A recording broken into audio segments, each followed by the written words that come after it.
Good morning बंधुरा good morning बोलेই शुरू করলাম। চলো আজকের ব্লগটা ছোট্ট ব্লগ একটু দেখতে থাকো দয়া করে।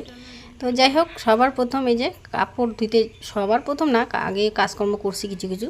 তো এখন কাপড়গুলো ওইদিকে রান্না বসাই দিয়ে এদিকে কাপড় ধোয়া হয়েও গেছে, এখন রোদে দিয়ে দেবো। রোদ তো বেশি করে নেয়, কিন্তু গরম প্রচণ্ড করতেছে।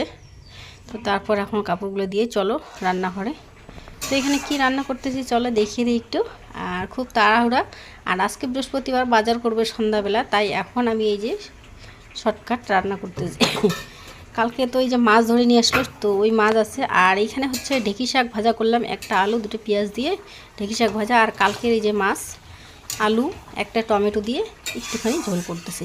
তো যাই হোক এখনকার ওটাই হয়ে যাবে। আর দুপুরবেলা খাওয়ার সময় দেখা রান্নাবাড়া করে থুয়ে গেলাম হচ্ছে, বস রান্নাবাড়া করে থুয়ে গেলাম বাজারে। বাজার থেকে আসলাম, এখন খাচ্ছি।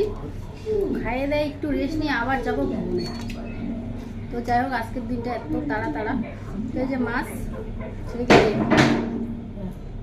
কি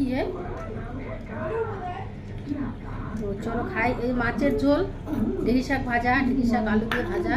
আর সকালে ভাবছিলাম হচ্ছে একটু দুইটা পেঁয়াজ দিয়ে কয়েকটা কি ছিল ছোলা, তো ছোলাটায় পেঁয়াজ দিয়ে ভাবছিলাম, ওটাই সেগুলো দিয়েই খাই।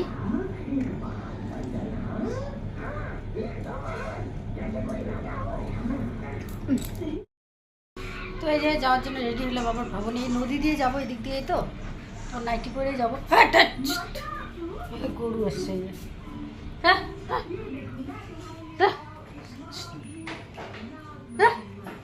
তো চলো যাই আসি আগে, তারপরে কথা হচ্ছে, ঠিক আছে? নাহলে আমার দেরি হয়ে যাবে।